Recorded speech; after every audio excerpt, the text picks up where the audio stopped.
Hello friends, welcome to my channel. आज की इस वीडियो में हम क्या करेंगे, जो नेट का एग्ज़ाम हुआ था जून 2020 में, उसके क्वेश्चन सोल्व करेंगे। हमारा फर्स्ट क्वेश्चन है, an inductor L, a capacitor C and a resistor R connected in series to an AC source whose voltage is V naught sine of omega t. If the net current is found to depend only on R, then तो ये कौन सी condition होगी जब सारा का सारा current, जो net current circuit में से जो हमें मिल रहा है, वो किस पे डिपेंड कर रहा है? वो सिर्फ आर पे। तो क्या करना है हमें? इसका सॉल्यूशन देखो भी कैसे होगा। तो हम एक सर्किट ड्रॉ कर लेते हैं जिसके अंदर क्या होगा, कैपेसिटर, इंडक्टर और रजिस्टर तीनों किसमें, सीरीज में, और एक इनपुट वोल्टेज है हमारी वी। तो ये हमारी जो इनपुट वोल्टेज है V is equals to V naught sine of omega t. ठीक है, यहाँ पे एक इंडक्टर है, फिर उसके बाद में एक कैपेसिटर लगा रखा है, फिर क्या लगा रखा है, एक रजिस्टर, तीनों सीरीज में है। This is L, C and R। तो हमें पता है कि अगर L C R सीरीज में हो तो जो नेट इम्पिडेंस होता है वो किसके इक्वल होता है, Z is equals to under the root R square plus XL minus XC का स्क्वेयर।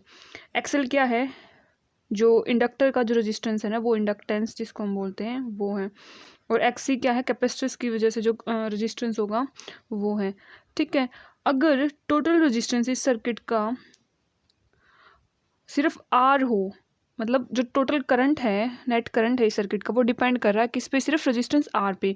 मतलब क्या कि जो रेजिस्टेंस है इस सर्किट का, इस LCR सर्किट का जो टोटल इम्पीडेंस है वो क्या होगा, सिर्फ R ही होगा। यानी कि ये वाली टर्म क्या होगी, जीरो। अगर ये जीरो है तो इसका मतलब क्या है, XL किसके इक्वल होगा, XC के। हमें पता है जो इंडक्टर का इम्पीडेंस है वो XL, वो क्या होता है, ओमेगा L, और जो कैपेसिटर्स का होता है XC, उसको क्या लिखते हैं हम, 1/ओमेगा C। अब ये दोनों क्या है, इक्वल, तो ओमेगा L किसके इक्वल है, 1/ओमेगा C।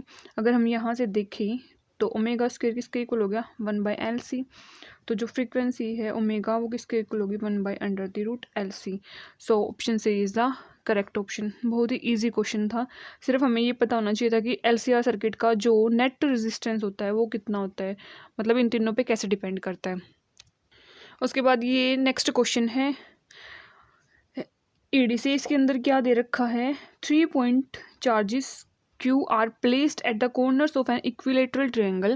Another point charge minus Q is placed at the centroid of the triangle. तीन चार्ज एक इक्विलेटरल ट्रायंगल दे रखी है, ठीक है, और उसके तीनों कॉर्नर्स पे चार्ज रखे हुए हैं plus Q plus Q plus Q. उसके बाद अगर उसके सेंट्रोइड पे क्या रख दे, एक माइनस क्यू चार्ज रख दे, तो क्या कह रहा है ये, if the force on each of the charge Q vanishes. अगर किसी भी चार्ज क्यू पे अगर हम देखें फोर्स क्या हो रहा है, वैनिस हो रहा है, ख़त्म हो रहा है, तो हमें बताना है कि जो रेशियो है क्यू का, कैपिटल क्यू का और स्मॉल क्यू का, वो कितना होगा। तो इसने क्या कर रखा है, सेंट्रोइड पे रखा है माइनस क्यू चार्ज। तो हम क्या कर लेते हैं कि किसी भी एक चार्ज को कंसीडर कर लेते हैं। जैसे इस चार्ज को हमने ले लिया, तो इस चार्ज पे जितने भी अदर चार्जेस प्रेजेंट हैं उनकी वजह से फोर्स देखें, क्योंकि जो टोटल फोर्स इस चार्ज पे लग रहा है वो क्या होगा, जीरो होगा। उस कंडीशन में देख लेंगे कि क्या वैल्यू आएगी Q/Q की। तो इस चार्ज को हम कंसीडर कर लेते हैं, इस पे देखते हैं कि फोर्स इन चार्जेस की वजह से क्या होगा। सो ये डिस्टेंस कितनी है, इक्विलेटरल ट्रायंगल है तो हमने मान ली कि इसकी साइड कितनी है, A है, तो ये भी A हो जाएगी, ये भी A हो जाएगी और ये भी A हो जाएगी। सो हम मान लेते कि इस Q की वजह से इस पे जो फोर्स है वो क्या है, F1 है, ठीक है। और वो फोर्स किस डायरेक्शन में लगेगा इस Q चार्ज पे, क्योंकि ये सेम चार्जेस है तो रिपेल करेगा, तो ये फोर्स का किस डायरेक्शन में लगेगा, इसमें। ये क्या हो गया, F1 फोर्स। और इस Q चार्ज की वजह से मान लिया कि F2 फोर्स लग रहा है इस Q चार्ज पे, वो किस डायरेक्शन में लगेगा, इस डायरेक्शन में। ये क्या हो गया, F2 फोर्स। और ये इक्विलेटरल ट्रायंगल है, अगर ये एंगल 60 है तो ये एंगल भी कितना हुआ, 60 डिग्री, ठीक है। और जो माइनस क्यू चार्ज है ये इस पे किस डायरेक्शन में फोर्स लगाएगा, मान लिया कि जो माइनस क्यू है वो इस पे जो फोर्स लगा रहा है वो F3 फोर्स है, तो वो नीचे की डायरेक्शन में फोर्स लगेगा, ये हो गया F3 फोर्स, ठीक है। अब अगर हम रिजल्टेंट फोर्स देखें F1 और F2 का, तो क्या होगा, एक तो ये देखो कि जो ये एंगल अगर पूरा 60 है तो ये एंगल कितना हो जाएगा, ये 30 डिग्री, और ये भी कितना हो गया 30 डिग्री। अगर हम F1 और F2 के कंपोनेंट्स, फोर्स के कंपोनेंट्स को रिजोल्व करें तो इस डायरेक्शन में क्या हो जाएगा, F2 cos 30 और F1 का क्या हो जाएगा, F1 cos 30, और इसके अपोजिट डायरेक्शन में क्या हो जाएगा, F2 sin 30, और ये कितना हो जाएगा F1 sin 30। अगर हम देखें तो जो F1 फोर्स है इस Q चार्ज की वजह से, और डिस्टेंस कितनी है इन दोनों में A, और F2 फोर्स है इस Q चार्ज की वजह से, डिस्टेंस क्या है A। तो F1 और F2 फोर्स क्या होंगे, दोनों इक्वल होंगे, दोनों फोर्स का मैग्नीट्यूड क्या होगा, इक्वल होगा। तो जो ये वाले कंपोनेंट है ये तो क्या कर देंगे, एक दूसरे को कैंसिल कर देंगे। अगर इस Q पे रिजल्टेंट फोर्स देखेंगे F1 और F2 के कंपोनेंट की वजह से, तो ये तो क्या हो जाएगा, कैंसिल हो जाएगा। तो इस पे टोटल फोर्स इन दोनों की वजह से क्या हुआ, मतलब या फिर ये मान लें कि इस डायरेक्शन में फोर्स कितना होगा, F1 cos 30 प्लस F1, जो F2 cos 30 था उसमें F2 की जगह पे क्या रख दिया हमने, F1 रख दिया cos 30 डिग्री। इसको मान लिया हमने क्या है, ये F4 के इक्वल है, ठीक है। तो यहाँ से F4 किसके इक्वल आ गया, 2F1 cos 30। F फोर्स क्या है, रिजल्टेंट फोर्स है किस किस की वजह से, F1 और F2 मतलब F1 और F2 का क्या है, रिजल्टेंट फोर्स इन दोनों चार्जेस की वजह से। अब क्या बोल रखा है उसने, बोला है कि भी हर एक चार्ज पे, हर एक Q चार्ज पे जो फोर्स है ना वेनिस हो रहा है, इस पे फोर्स वेनिस कब होएगा, जो F4 फोर्स है वो तो अपवर्ड डायरेक्शन में लग रहा है, और जो F3 फोर्स है वो डाउनवर्ड में। यानी कि जब ये दोनों फोर्स इक्वल हो जाएंगे तो क्या होगा, फोर्स इस पे वेनिस हो जाएगा, कोई फोर्स नहीं लगेगा। तो यानी कि F3 फोर्स किसके इक्वल होगा, F4 फोर्स के इक्वल। तो हमें क्या निकालना है, इन दोनों फोर्स की वैल्यू निकालनी क्या होगी। तो F4 फोर्स किसके इक्वल है, 2F1 cos ऑफ 30। अगर हम F1 देखें तो Q और Q के बीच में है, ये क्या हो जाएगा 2K स्क्वेयर डिवाइड बाय में जो इनके बीच की डिस्टेंस है उसका स्क्वेयर, यानी कि A स्क्वेयर। और जो cos 30 है उसकी वैल्यू कितनी होती है हमारी, वो कितनी हो जाएगी, √3/2। तो ये कितना हो गया, √3K square divide by A square. ये तो क्या हो गया हमारा F4 फोर्स हो गया। अगर हम F3 देखें तो F3 क्या हो जाएगा, K minus of Q plus Q divide by में distance between minus Q and plus Q, वो मान लिया कितनी है हमने, R है। तो जो ये माइनस Q चार्ज है वो कहाँ पे रखा हुआ है, सेंट्रोइड पे रखा हुआ है। ये ए साइड है, ये भी ए है, और ये पूरी भी क्या है, ए। सेंट्रोइड पे रखा हुआ है। सेंट्रोइड क्या होता है, जो अगर हम इस पॉइंट से क्या डालें, मीडियन डालें, जो नेक्स्ट ये अपोजिट साइड है इस पे अगर हम मीडियन डालें, सिमिलरली जो अदर पॉइंट्स हैं 2, इनसे भी अगर हम इन दूसरी साइड्स पे अपोजिट साइड से मीडियन डालें, तो इन तीनों मीडियंस का जो कॉमन पॉइंट होगा वो क्या होता है, हमारा सेंट्रोइड होता है। और जो इक्विलेटरल ट्रायंगल है उसमें जो उसका मीडियन है वो क्या होता है, एज ए परपेंडिकुलर बाइसेक्टर काम करता है। मतलब ये इस साइड को डिवाइड भी करेगा, साथ में कितना एंगल बनाएगा, 90 डिग्री। तो यहाँ पे रखा हुआ है, ये क्या है हमारा सेंट्रोइड ऑफ इक्विलेटरल ट्रायंगल है। यहाँ पे चार्ज रखा हुआ, तो हमें क्या करनी है, ये डिस्टेंस बतानी है कितनी होगी। सबसे पहले हम क्या कर लेते हैं, ये पूरी डिस्टेंस कैलकुलेट कर लेते हैं। ये अगर डिस्टेंस ए है तो ये एज ए परपेंडिकुलर बाइसेक्टर भी बिहेव करेगा, क्योंकि ये क्या है, एक इक्विलेटरल ट्रायंगल है। तो ये डिस्टेंस कितनी होगी, हाफ A/2 तो ये कंप्लीट डिस्टेंस कितनी हो जाएगी, let this complete distance is h मान लेते। तो h किसके इक्वल हो जाएगी, √A square minus A square divide by 4। ठीक है, ये अगर परपेंडिकुलर है, ये 90 डिग्री का एंगल है, तो ये बेस, ये परपेंडिकुलर, ये हाइपोटेन्यूज। ठीक है, तो यहाँ से h की वैल्यू कितनी आ गई, √3/2 A। और जो ये वाली डिस्टेंस है ये इस पूरी का कितनी है, 2/3 पार्ट है। तो जो ये वाली हमने कितने डिस्टेंस मानी थी, r मानी थी, तो r कितनी हो जाएगी, जो √3/2 का है वो कितना, 2/3 हो जाएगा। तो यहाँ से 2 से 2 कैंसिल हो गया, तो कितनी आ गई, A/√3। तो जो ये प्लस Q और माइनस Q चार्ज इनके बीच की डिस्टेंस कितनी है, A/√3। तो जो हमारा F3 फोर्स है, F3 फोर्स किसके इक्वल हो गया, K Q डिवाइड बाय में a/√3 का स्क्वायर, यानी कि F3 किसके इक्वल आ गया, क्यू डिवाइड बाय में a² इंटू 3। अगर हमें अब F3 और F4 को इक्वल रखें तो क्या होगा, F4 था √3, इन दोनों का मैग्नीट्यूड अगर हम इक्वल रखें तो F4 था √3 k² divide by a² is equals to, और F4 है हमारा, magnitude of F4 is capital Q into Q divide by a² into 3। तो ये सारे के सारे टर्म्स बाकी तो कैंसिल हो जाएगी, k a² और एक Q से एक Q कैंसिल हो जाएगा। यहाँ से कैपिटल Q डिवाइड बाय में स्मॉल q किसके इक्वल हो गया, √3 डिवाइड बाय में 3, यानी कि 1/√3। So option B is the right option. ये नेक्स्ट क्वेश्चन है, इसके अंदर क्या है, 3 infinitely long wires each carrying equal current are placed in XY plane along x is equals to 0 + t and -t on the XY plane, the magnetic field vanishes at. हमारा ना XY plane दे रखा है, उसमें x is equals to 0, x is equals to +t और x is equals to -t पे 3 wire रखी हुई हैं, इनफाइनाइट वायर्स रखी हुई हैं 3।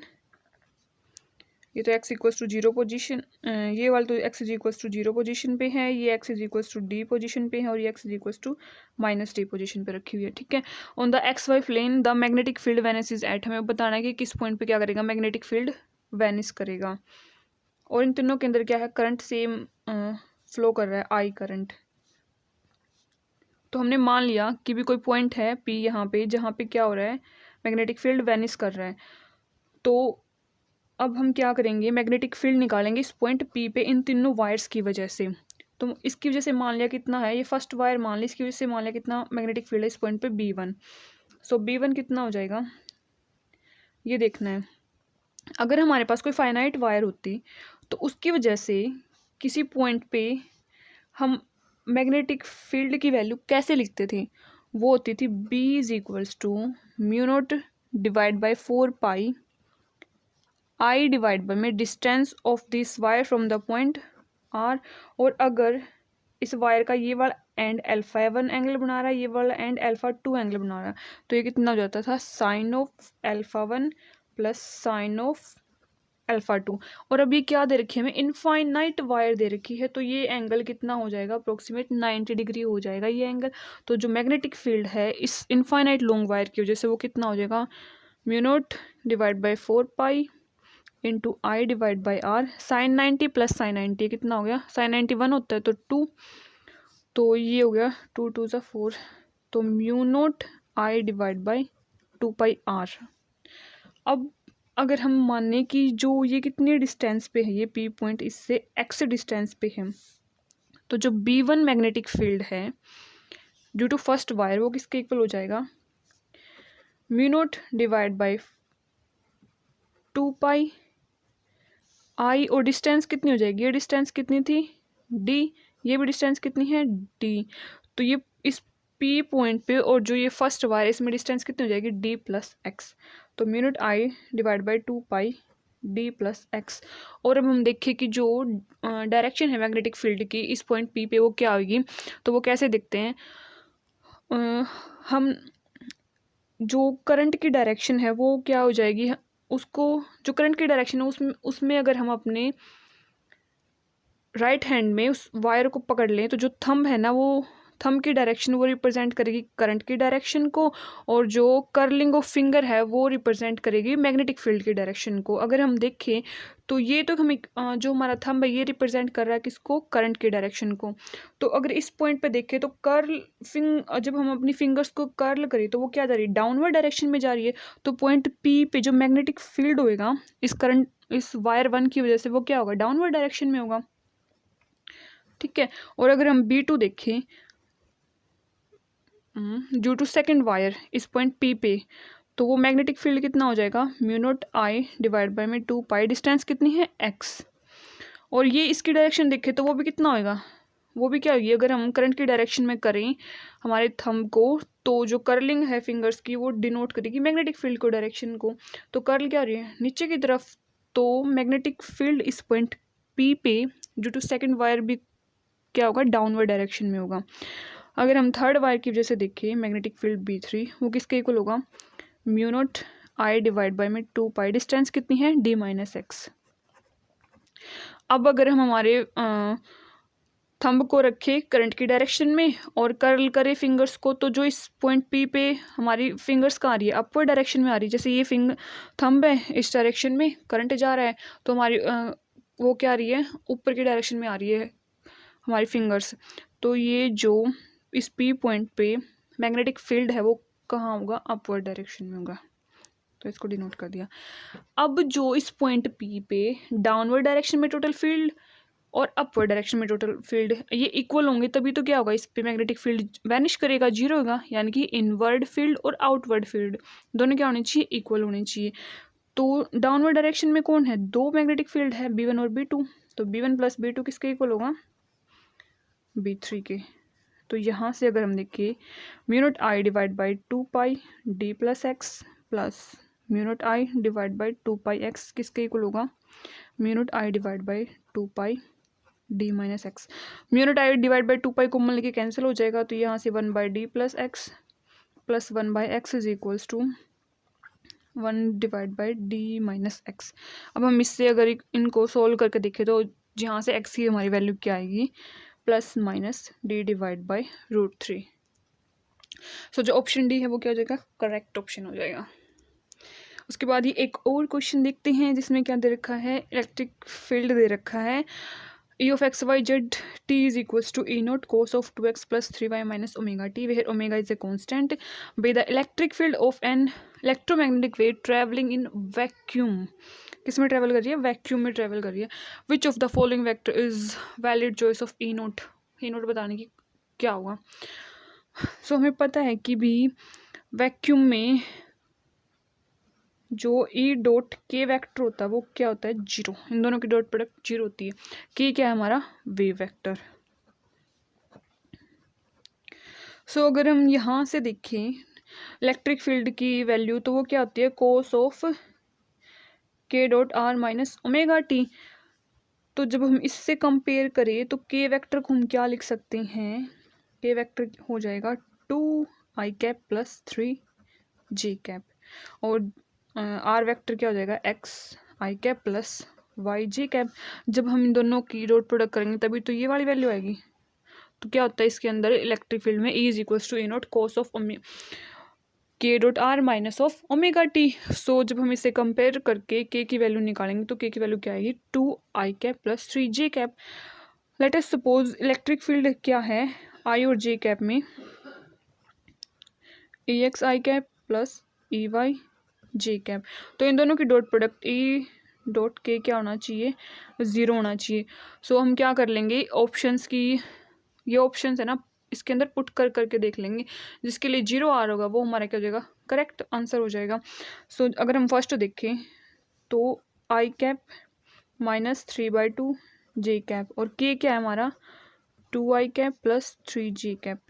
तो डॉट प्रोडक्ट कैसे सोल्व होती है, आई की आई के साथ, जे की जे के साथ। अगर हम यहाँ पे करें तो कितना हो जाएगा, 2 माइनस 3/2 इंटू 3 यानी कि 9/2। तो this is not equals to zero. अगर ये वाला लें हम i cap plus 3/2 j cap into 2i cap plus 3j cap, so यहाँ से आएगा 2 plus 9/2, this is also not equals to zero. So next देखें, अगर हम i cap plus 2/3 j cap into 2i cap plus 3j cap, तो यहाँ से आएगा 2 प्लस 2/3 इंटू 3 यानी कि 4, this is also not equals to zero. अब लास्ट ऑप्शन रहेगा डी। वैसे तो यही ऑप्शन क्या होगा करेक्ट, क्योंकि तीनों क्या हो गए, फॉल्स हो गए। फिर भी चेक कर लेते हैं, ये क्या हो गया, आई कैप माइनस 2/3 जे कैप, ये हो गया 2i cap plus 3j cap. So यहाँ से क्या हो गया, 2 माइनस 2/3 इंटू 3, ये कितना हो गया 2 minus 2, that is equals to zero. So option D is the correct option.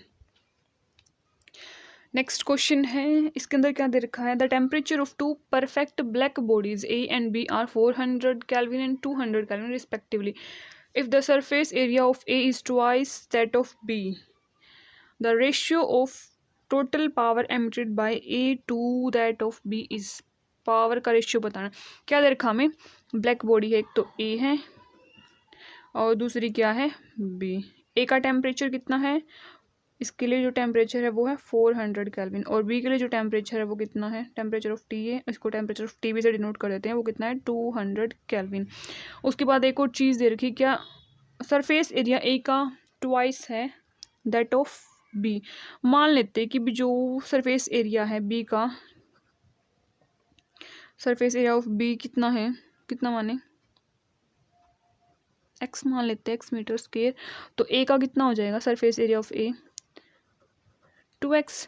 ठीक है, अब इसने पूछा कि पावर क्या होगी। हमें पता है कि भी जो ब्लैक बॉडी है उसकी पावर क्या होती है सिग्मा ए टी की पावर 4। सिग्मा क्या है, स्टीफन कांस्टेंट। अगर हम ए ब्लैक बॉडी के लिए देखें तो पावर ऑफ ए कितना हो जाएगा, sigma area of A, temperature of A की 4, और बी के लिए देखें तो पावर ऑफ बी क्या हो जाएगा, सिग्मा एरिया ऑफ बी और टेम्परेचर ऑफ बी की पावर 4। इनका क्या निकालना था, रेशियो।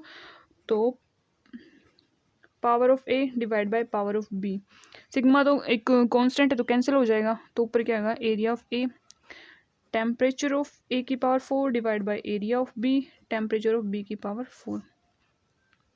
ठीक है, एरिया ऑफ ए क्या है, ट्वाइस ऑफ 2x, टेम्परेचर कितना है 400 it's power 4 divide by B का कितना है, बी का एरिया है x और टेम्परेचर कितना है 200 इट्स पावर 4। x से x कैंसिल हो गया तो ये कितना हो गया, 2 into 400 divide by 200 it's power 4।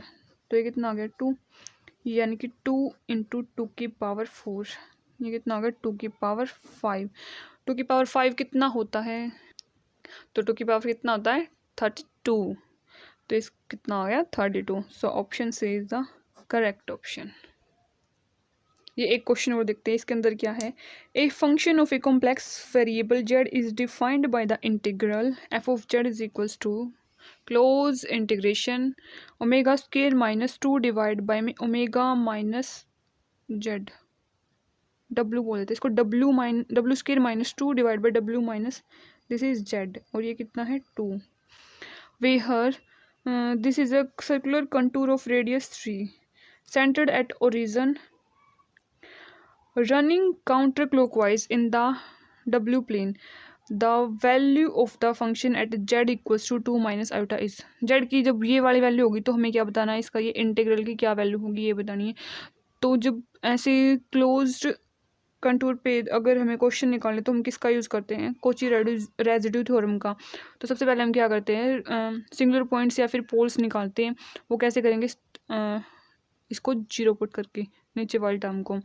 सो अगर हम यहाँ से देखें, ये एफ ऑफ जेड किसके इक्वल है, close integration W square minus 2 divide by W minus Z D W. जब हम इसके डिनोमिनेटर को जीरो पुट करेंगे तो डब्ल्यू माइनस जेड किसके इक्वल 0, तो यहाँ से डब्ल्यू की वैल्यू किसके इक्वल आ गई जेड, और हमें जेड कितने पे निकालना है 2 माइनस आयोटा पे। तो डब्ल्यू की वैल्यू कितनी होगी 2 माइनस आयोटा। दिस इज अ, ये क्या आ गया हमारा एक सिंपल पोल आ गया। तो कोची रेजिड्यू थ्योरम के अकॉर्डिंग जो रेजिड्यू है किस पे, W is equals to 2 minus iota पे, वो किसके इक्वल हो जाएगा, limit W tends to 2 minus iota और W minus 2 minus iota into F of Z. F of Z क्या हो जाएगा, W square minus 2 divide by में W माइनस 2 माइनस आयोटा। ये तो इससे कैंसिल हो गया, और W की जगह पे हम क्या रख देंगे 2 माइनस आयोटा। तो 2 माइनस आयोटा का स्क्वायर माइनस 2, तो रेजिड्यू कितना आ गया हमारा 4 plus iota square minus 4 iota minus 2, यानी कि ये कितना हो जाएगा iota square minus 1, 4 minus 1 minus 4 iota minus 2, ये हो गया 1 माइनस 4 आयोटा। ठीक है, सो जो इस इंटीग्रेशन की वैल्यू क्या हो जाएगी एफ ऑफ जेड की 2 pi iota into sum of residue.